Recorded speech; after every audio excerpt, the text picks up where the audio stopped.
परीक्षा कक्ष में 273 बच्चों के सीटिंग प्लान था।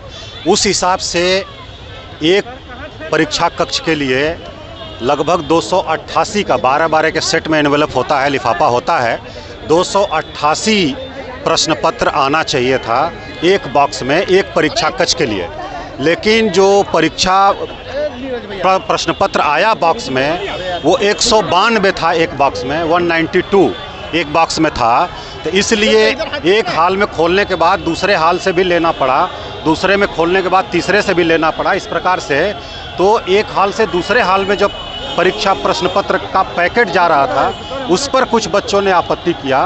उनको सेंटर सुपरिटेंडेंट ने समझाने का प्रयास किया और उसमें थोड़ा समय भी लग रहा था, इसलिए लगभग 10 से 15 मिनट डिले हुआ।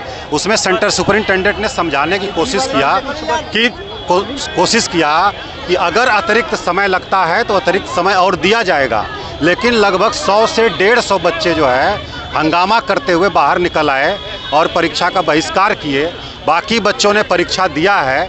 मुख्य रूप से यही था कि खुला हुआ बॉक्स क्यों दूसरे हाल में आया है, तो उसका कारण यही था कि एक हाल में 288 प्रश्न पत्र आना चाहिए था, 192 प्रश्न पत्र ही आया था, इसलिए एक हाल से दूसरे हाल में परीक्षा प्रश्न पत्र को ट्रांसफ़र करना पड़ा। उसी में कुछ बच्चों को आपत्ति हुई, हल्ला हंगामा किया, और इसके अलावा और कोई समस्या नहीं थी।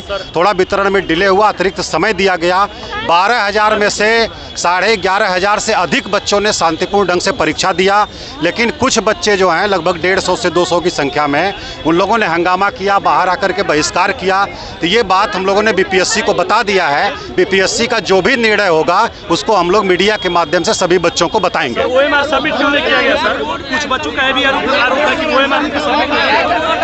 नहीं, ये जो है ये जो है कुछ भी कहीं भी नहीं, जो लोग जमा नहीं किए हैं, ठीक है ना, जो लोग ओएमआर सीट नहीं जमा किए हैं उनसे बार बार आग्रह किया गया कि वो लोग ओएमआर सीट जमा करें, ठीक है ना, लेकिन बाहर लेके आ गए हैं तो वो अब जमा नहीं होगा। वो खुद फाड़ दिए, ठीक है। तो जिनका मकसद हंगामा करना है उनके लिए कुछ नहीं कहना है हम लोगों को। और जो बच्चे